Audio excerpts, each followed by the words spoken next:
It's time that you and I laid claim to the connections that we are making between our sexuality and our spirituality. We have a lot to offer communities of faith because we've had to sort through things just to survive that churches need to learn, that heterosexual people have never actually had to put words around.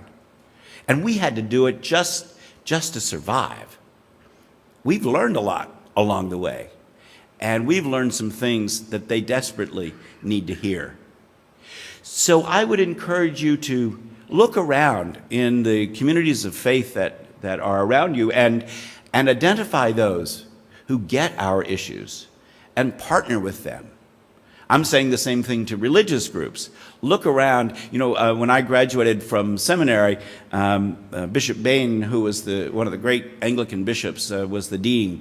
And he said that he defined mission as looking for where God is already at work in the world and then joining God there.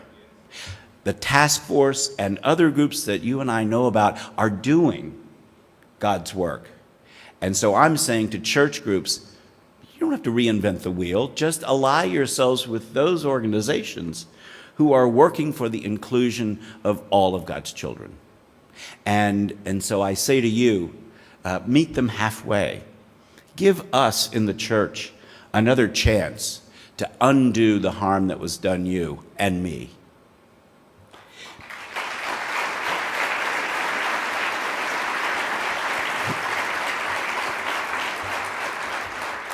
Another H word, chutzpah. Okay, I know it's probably CH, but just for the sake of fitting it in, okay, can we go with the H here? You and I, in addition to being kind, of course, and understanding and welcoming and inclusive and hospitable, also need to continue our great tradition of chutzpah because the forces against us, in case you haven't noticed, are fairly fierce. I would say that, at the root of it, the hatred against us has more to do with misogyny than anything else.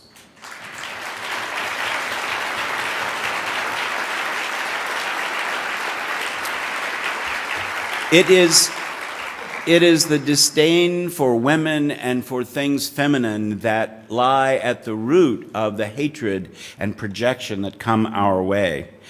I had a very interesting experience.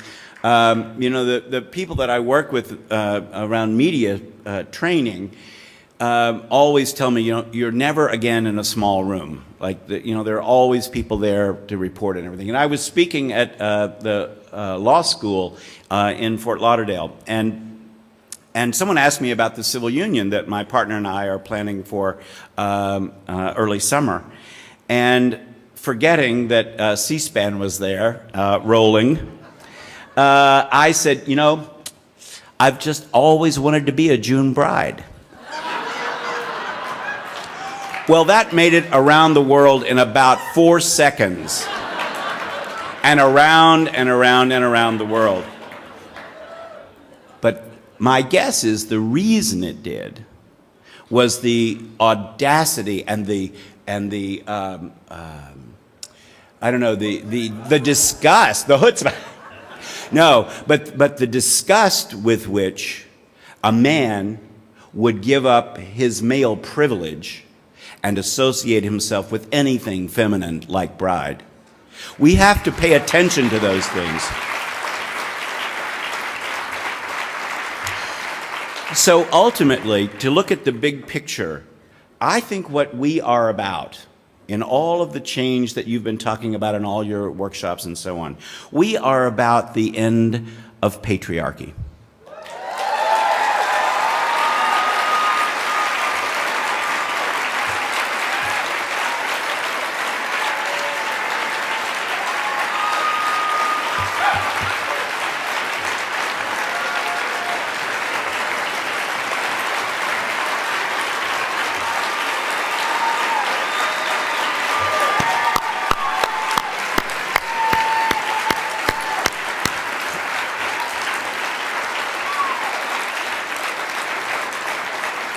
Yep. For a very, very long time, white, straight, educated, Western men have been making most of the decisions for the world. And you know what? The jig is up.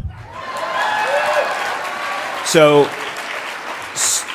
we began to welcome people of color to the table. We began to welcome women to the table. We began to welcome those who are physically challenged. And now, oh my God, we're welcoming lesbian and gay and bisexual and transgendered people to the table, and who knows where it ends? Well, I can tell you where it ends. It ends with all the voices around the table. And as soon as we make some headway on this one, God, I think, for me, God is going to point out somebody else we've been overlooking. There is going to be no end to it. We have this tendency, I think, as human beings. You know, we all draw a little line around us that separates us from them. And we may push that line a little more for our families or for our friends. We might, if it comes to education, or, push it to my community. But my sense is that God wants us to push that line so far out that there is no more them, that there is only us. And so that's the work we're doing. Yeah, we're doing the LGBT piece, but it pertains all over the place, which is why we need to partner with those who are working on issues of racism and sexism and all kinds of gender identity and so on. So this end of patriarchy, let's remember, is not going to be hard. It's not going to be easy. It's going to be hard. That means, gay men out there, what you say about women matters.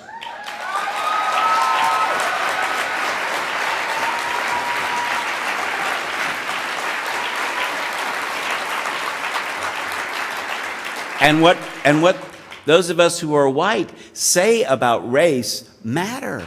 We have to.